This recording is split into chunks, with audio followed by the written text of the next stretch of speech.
क्या हम सच में अपने कलाकारों को भूलते जा रहे हैं? क्या हमें चमक सिर्फ बाहर वालों की ही दिखाई देती है?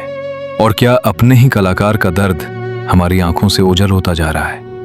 ये 3 सवाल सिर्फ सवाल नहीं, हमारी हालत का आईना है। आज जब मैं ये सब लिख रहा हूं तो सोच रहा हूं कि आखिर हम लोग कर क्या रहे हैं? क्यों अपने ही कलाकार, अपने ही हीरो, अपने ही लेजेंड को इतनी आसानी से मजाक में बदल देते हैं? हमारे जुबींदा, उनकी मुस्कान, उनके होंठ, उनके दांत, क्या सच में यही देखने रह गया है? क्या यही चीजें मजाक का सामान बन गई?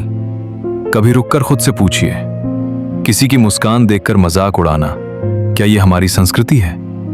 क्या किसी इंसान के फिजिकल फीचर्स पर तंज कसना हमारी तरक्की है? कहां एक तरफ हमारा कलाकार जो हीरे की तरह चमकता है और कहां कुछ लोग जिनकी चमक सिर्फ सोशल मीडिया की फेक लाइटिंग में ही दिखती है। लेकिन असली बात क्या है?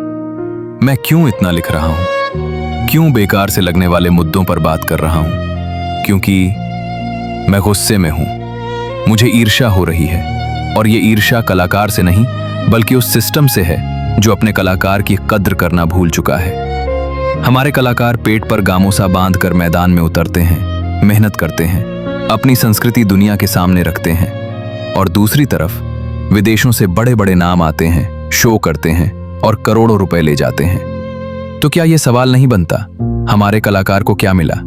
रेवेन्यू बढ़ने से आम कलाकार की जिंदगी में क्या सुधार आया? क्या उन्हें वो सम्मान मिला जिसके वो हकदार हैं? सरकार का रेवेन्यू बढ़ेगा, हाँ बढ़ेगा।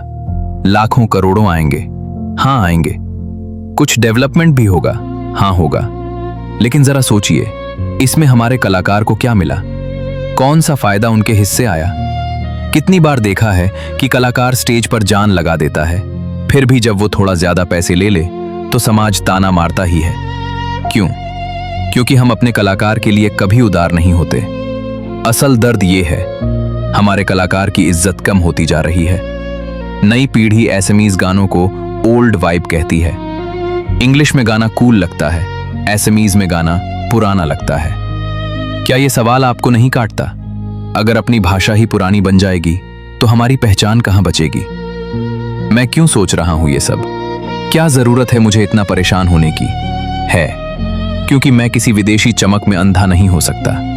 क्योंकि मैं देख रहा हूं कि हमारे ही कलाकार की कीमत दिन ब दिन गिर रही है। हम मजे में कह देते हैं, अरे रहने दो, फॉरेन आर्टिस्ट आएंगे, फॉरेन वाइब्स आएंगी, हम तो बस एंजॉय करेंगे। पर सवाल ये है, एंजॉय किस बात का? कल्चर खोने का, आत्मसम्मान खोने का, अपने ही कलाकार को भुलाने का? क्या ये मजा है? क्या हम इतने सेल्फिश हो गए हैं कि अपने कलाकार को गिरते देखते रहेंगे और सिर्फ तालियां बजाते रहेंगे? कभी सोचिए, विदेशी गायक आएगा, अंग्रेजी में कुछ बोलेगा, 2 गाने गाएगा, हम समझें या ना समझें, हम क्लैप करेंगे। क्यों? क्योंकि वो फॉरेन है, क्योंकि हम अपने हीरो को वैल्यू देना भूल चुके हैं। लेकिन मैं नहीं, और मैं जानता हूं आप में से बहुत से लोग भी अंधा नहीं बनना चाहते। सब अंधा बन भी नहीं सकते, क्योंकि जिस दिन हम अपनी पहचान भूल जाएंगे उसी दिन दुनिया हमारे लिए खत्म हो जाएगी। अब आपकी बारी, स्टैंड फॉर योर आर्टिस्ट। अगर आप जुबींदा की इज्जत, एसएमईज कला, एसएमईज संस्कृति और अपने कलाकार की आवाज के साथ हैं, कमेंट में लिखिए जस्टिस फॉर जुबीन गर्ग, और इस वीडियो पोस्ट को जितना हो सके उतना शेयर कीजिए ताकि हर एसएमईज ये सच जान सके और कोई कलाकार कभी इग्नोर्ड ना हो।